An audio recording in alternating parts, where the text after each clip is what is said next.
Almost all college students who die by suicide are suffering from a treatable emotional disorder, most commonly depression. Most people who are suicidal desperately want to live, but are unable to find another way to cope with their thoughts or feelings. By understanding the thoughts of someone who has attempted suicide and survived, we hope to raise awareness regarding how you can be a part of the solution. That's right, you can be part of the solution. Listen closely. Get empowered. My name is J.D. Schramm, and I'm fortunate to be a survivor of a suicide attempt. I'm here today to share my journey with you so that we can work together to decrease the prevalence of suicide on our campuses. It was a huge mistake that nearly cost me my life. On the night of June 11th, 2003, I leapt from the edge of the Manhattan Bridge to the waters of the East River below. After struggling for years with both depression and addiction, the night of my attempt, I was at my darkest hour. They say that when you fall from that much of a height into water, it's like hitting pavement when you enter the water. I broke my right arm, broke all of my ribs, punctured my lung, but was able, miraculously, to still have use of my left arm. And with my left arm, I was able to keep myself afloat and also begin to wave and call for help. I floated in and out of consciousness as I floated down the East River, but I was at least conscious enough that after I went under the Brooklyn Bridge and was out in the pathway of the Staten Island Ferry, that I could call for help. Because of that, people on the Staten Island Ferry were able to see me and tell the ship's captain, who then contacted the Coast Guard, who sent somebody out to rescue me. I was finally rescued from the water maybe an hour or two after my attempt, and was taken to Bellevue Hospital, where I spent the next 23 days. First, recovering the physical damage I had done to my body, and then beginning the longer journey on the emotional and psychological damage that needed to be repaired. It was that part of the journey that was really hard, because there weren't a lot of resources for people who had survived an attempt like I had, who recognized the mistake they had made and wanted to begin the journey of coming back to life.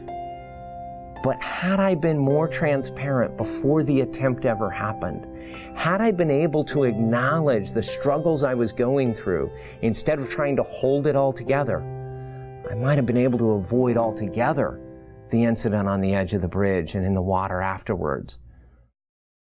Had JD's attempt ended his life, it would have affected not just him, but everyone connected to him, including the entire campus community. The weeks following his suicide would have looked something like this.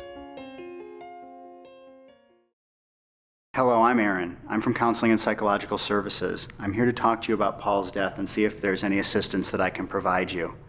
I hope it's okay that I speak with you, and I encourage you to participate or just listen so that you can all start the healing process. We learned of Paul's death this morning. His parents wanted you to know that it was a suicide. The family wanted you to know his cause of death so that others will be alerted or can reach out for help if needed.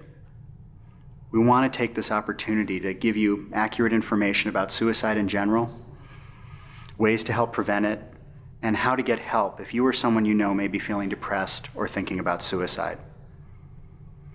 Suicide is a complicated act. It is usually associated with depression, which can prevent a person from thinking clearly about his or her problems and how to solve them. Sometimes the symptoms are not easily detectable by others, and in other cases, a person will show obvious symptoms or signs that they are thinking about suicide. One thing is certain, there are treatments that can help. Depression has one of the highest rates of recovery when help is provided. Suicide should never, ever be an option. Paul's parents wanted us to let you know that they didn't realize that their son had been struggling with depression for over a year. Depression is not unusual, but the signs can sometimes be difficult to spot if you've not been alerted to them. There may have been signs that were hard to understand. I know that some of you may be thinking, if only I had done something or said something, he would still be alive. This kind of guilt is part of the grieving process. Be aware of it, but don't let it consume you. And if it does, please come see us for some support. We want all of you to understand that help's available to you or anyone who feels depressed, lonely, or has some other issue that leads you to suicidal feelings or thoughts. And if you see someone feeling this way, don't be afraid to say something. Each of us will react to his death in our own way, and we need to be respectful of each other. Feeling sad is a normal response to any loss. Some of you will not be as affected, while others may experience a great deal of sadness, denial, or even anger. Some of you may find that you're having difficulty concentrating on your schoolwork, and others may find that diving into your work is a good distraction. All of these ways of grieving are normal. Most of you will get comfort from your friends, your family, religious groups, or other student groups on campus. We also invite you to come to Counseling and Psychological Services and see a counselor if you're concerned about yourself or anyone else in the community. If you'd like to talk to a counselor, just let our counseling service staff or faculty know. You can make an appointment directly with me or with any of our other counselors. I want to thank you all for coming here today. Please make sure you take care of each other, and if there was anyone that you know that wasn't here, please check in with them as well. If anyone has any questions, I'll stay after and answer them. Thank you. As the video you just saw indicates, you have to put away the blame game and pay attention to your surroundings. Mental health is the real issue, and the stigma that it carries needs to be eradicated so that more people can be saved from themselves. Warning signs are not always visible, like my experience. They're not always the same either, but I encourage you to pay attention for changes in mood, behavior, and actions. For me, I was trying really hard to hide any signs of my depression and addiction, but somebody with training would have been able to have seen through that and reached out to give me a chance at some help. Regardless, get involved and show someone in a sort of tunnel state that there are options. If you feel it's not your place, find somebody who can help.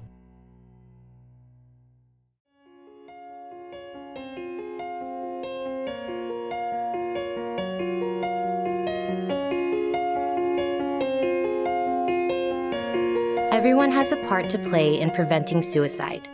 For more information, or if you would like to speak to someone about yourself, a friend, or loved one, call Counseling and Psychological Services at 510-642-9494. For more information about counseling, health, and wellness services through the Tang Center, please visit the Tang website at uhs.berkeley.edu.